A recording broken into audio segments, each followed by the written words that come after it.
COVID-19, nous avons dû, comme le reste du monde, nous ajuster et opérer de manière innovante. Nous nous sommes adaptés de manière continue. Le PESAC a eu lieu cette année-ci dans des conditions très particulières. Les évaluations qui devaient se faire en octobre 2020 ont été reprogrammées en mars 2021, puis finalement en avril 2021 à cause de la COVID-19. Les évaluations du PESAC ainsi que la correction des papiers ont été faites dans un contexte inédit. La mise en place de ces évaluations si importantes constituait déjà un véritable défi. La correction des papiers ne l'était pas moins pendant ce deuxième confinement. En ce qui concerne l'exercice de correction, le MES a été confronté à des défis titanesques.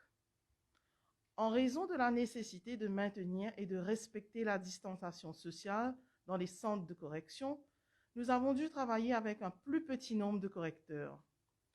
Cela signifie indubitablement que l'exercice a pris un peu plus de temps que les années précédentes.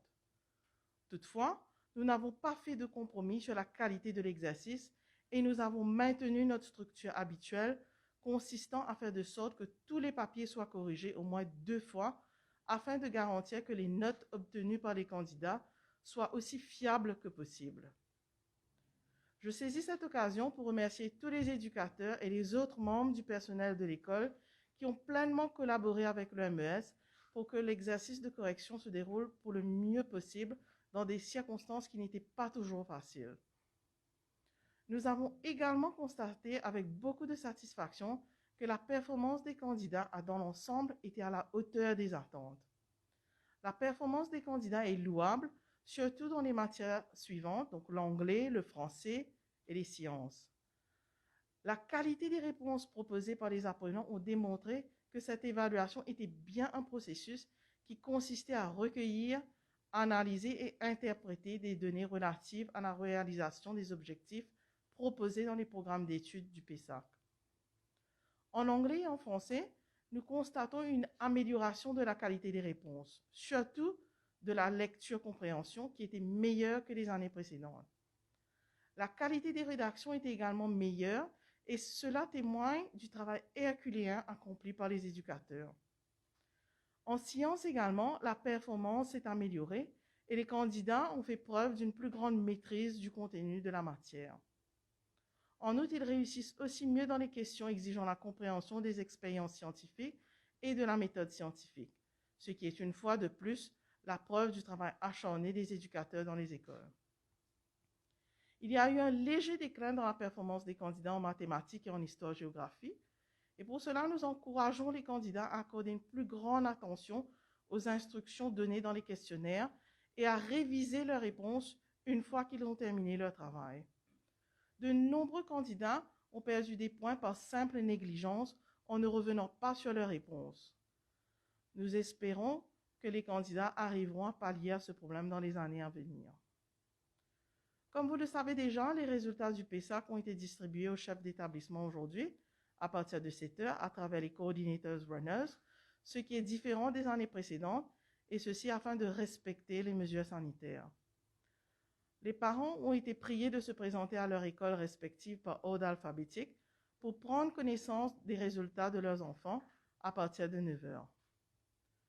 Pour la QV 2020-2021, 16 464 candidats ont pris part aux évaluations de PESAC dans 350 centres.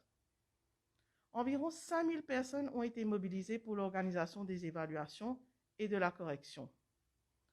Au nom de la MES, nous tenons encore à remercier tout le personnel enseignant et non enseignant qui ont travaillé dans des conditions vraiment exceptionnelles pour l'organisation de l'évaluation du PESAC. En ce qui concerne les résultats, sur les 14 103 écoliers qui ont pris part au PESAC pour la première fois, le pourcentage de candidats ayant requis le niveau voulu est à 73,91%, ce qui est une légère hausse par rapport à la QV 2019, quand le pourcentage était alors de 73,86%. Comme précédemment, les filles ont mieux travaillé que les garçons, 79,19% pour les filles et 68,69% pour les garçons, ce qui est une performance très encourageante.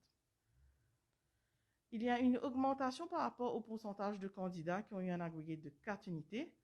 Le pourcentage passe à 32,97%, c'est-à-dire 4 668 candidats, par rapport à 28,28% qui étaient 4 273 candidats en 2019.